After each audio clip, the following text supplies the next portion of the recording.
Prezados colegas, bom dia. Meu nome é Denise Casagrande, da turma 1, e nessa manhã eu fiquei incumbida na apresentação do tema de escrituras de inventário e partilha, conjuntamente com o colega Dr. Carlos. Inicialmente, eu gostaria de trazer para os colegas uma ponderação, uma reflexão, que o tempo é elemento cada vez mais escasso na sociedade pós-moderna. Também se mostra como voraz inimigo da pacificação social. O decurso de longo prazo temporal retira a credibilidade enquanto meio do processo, enquanto meio de solução de conflitos. Luiz Guilherme Marinoni cita que a morosidade processual estrangula os direitos fundamentais do cidadão. Nesse contexto, a incessante busca de racionalização das atividades processuais e simplificação da vida jurídica. Em consonância com tal entendimento, foi editada a Lei 11.441 de 2007, que trouxe importante inovação ao permitir a realização de inventário e partilha na esfera extrajudicial diretamente no tabelionato de notas, sem a necessidade de posterior homologação em juízo, como prevê o artigo 2015 do Código Civil. Por fim, com o intuito de disciplinar tal lei, o CNJ editou a Resolução 35 de 2007. Eu vou trazer para vocês, pessoal, um breve conceito de inventário. Para Silvio Rodrigues, o inventário é o procedimento judicial que se destina a apurar os bens deixados pelo finado, a fim de, sobre o monte mor, proceder-se à partilha. Marcos Vinícius Rios Gonçalves, por sua vez, cita aqui: se o inventário serve para enumerar os bens que compõem o acervo hereditário, a partilha presta-se a atribuir a cada herdeiro o quinhão que lhe corresponde. As finalidades são diferentes. Pode haver inventário sem a partilha. Já um conceito trazido pela doutrinadora Martel Debs sobre escritura pública, ela conceitua como título de origem extrajudicial. A escritura pública é um instrumento público notarial dotado de fé pública e força probante plena, em que são acolhidas declarações sobre atos jurídicos ou declarações de vontades inerentes a negócios jurídicos, para as quais os participantes devam ou queiram dar essa forma legal. O Código de Processo Civil, por sua vez, no artigo 610, parágrafo 1º, disciplinou que, se todos forem capazes e concordes, o inventário e a partilha poderão ser feitos por escritura pública, ao qual constituirá documento hábil para qualquer ato de registro, bem como para levantamento de importância depositada em instituições financeiras. Eu separei os requisitos para a lavratura da escritura de partilha, de inventário e partilha extrajudicial em dois. Nos requisitos gerais, que dizem respeito aos requisitos de toda e qualquer escritura, e os requisitos especiais, que dizem respeito ao inventário e à partilha extrajudicial. Como requisitos gerais, eu vou citar apenas os diplomas legais, porque eles são muitos. Então, eu tenho o artigo 215 do Código Civil, para observância, a Lei de Notários e Registradores, que é a 8935 de 94, a Lei 7433 de 85 e o Decreto-Lei 93240 de 1986. Em relação aos requisitos especiais, eu tenho que ter observância da Lei 11.441/07, da Resolução 35 de 2007 do CNJ e as normas de serviço da Corregedoria Geral do Estado de São Paulo. Dentre os requisitos, eu cito o consenso entre as partes quanto à partilha de bens, pois aí verifica-se que não há lide, não há um conflito de interesses entre as partes, elas estão de acordo com a partilha. Ademais, todos os herdeiros têm que ser maiores e capazes.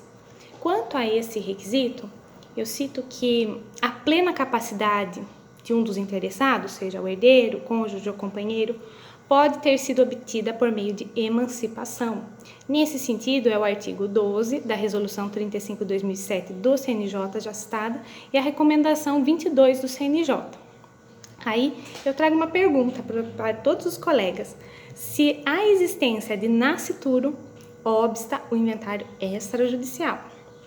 Desde já, eu vou consignar a resposta, na opinião de Cristiano Cassetari, que consigna que a existência de nascituro obsta o uso do inventário judicial, explicando que, como o nascituro teria, neste caso, direito sucessório Caso venha a nascer com vida, por ser ele incapaz, impossível será adotar o procedimento extrajudicial, sendo necessário, obrigatoriamente, o inventário judicial. Além disso, é necessário estar assistido por advogado. A presença é necessária de um advogado, mas pode ser um advogado para cada parte, sendo desnecessária a apresentação de procuração. Tem um último requisito que ele é mais controvertido, que o falecido não ter deixado testamento, exceto caduco ou revogado. Esse requisito é um requisito muito discutido na doutrina e na jurisprudência, mas eu não vou me manifestar sobre ele, eu vou deixar para os debates. Tem, sim, entendimentos, o IBDFAM já se manifestou o seu entendimento no enunciado 16, também há manifestação na 7ª Jornada de Direito Civil, no enunciado 600, sobre o tema específico, mas eu vou deixar para conversar com vocês sobre isso diretamente nos debates. A competência para a lavratura não se aplica às regras de competência jurisdicional, então é livre a escolha do tabelião. Eu posso escolher qualquer tabelião de confiança que eu entenda cabível.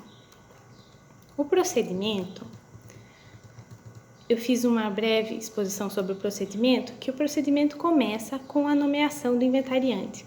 Esse é considerado o termo inicial do inventário extrajudicial e não há necessidade de observância da ordem do artigo 616 do Código de Processo Civil.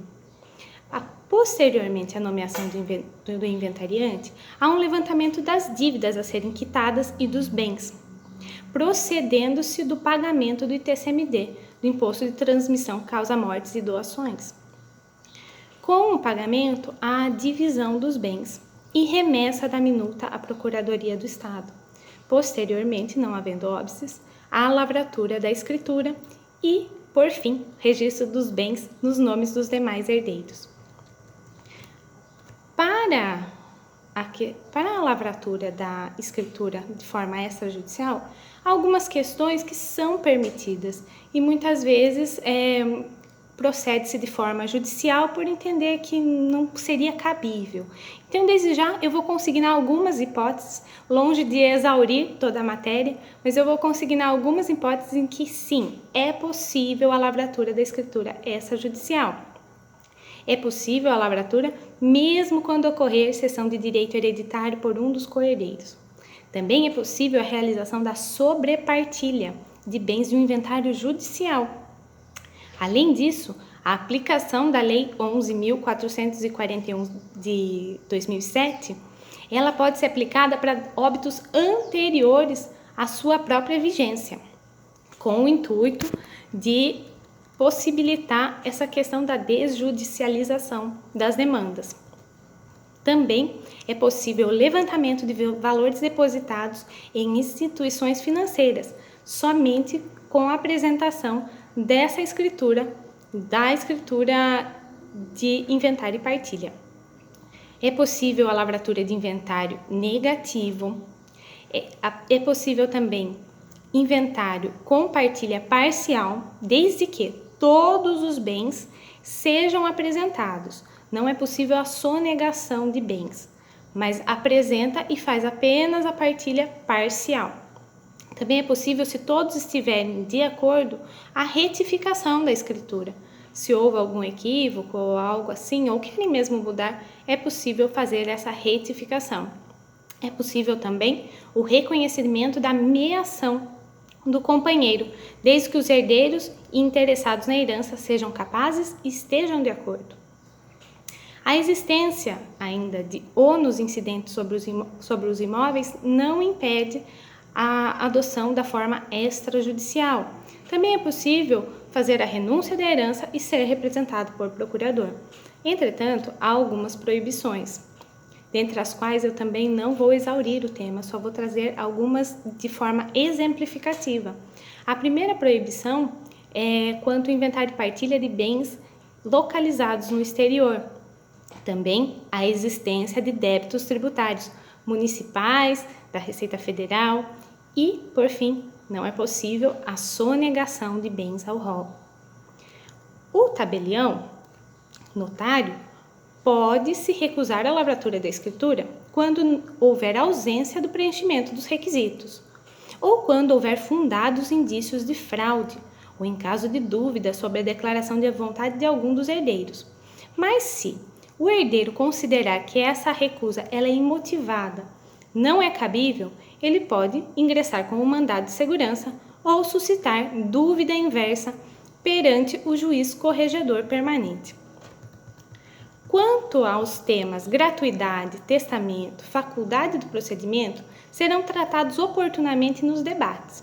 Desde já, indico o texto de Cíntia Maria Scheid e Fernanda Tartucci para enriquecer mais a argumentação dos debates. Após o vídeo, eu vou encaminhar esses textos para os colegas que tiverem interesse em lê-los. Agradeço a todos pela paciência, desejo excelentes debates, muito obrigada, um bom dia.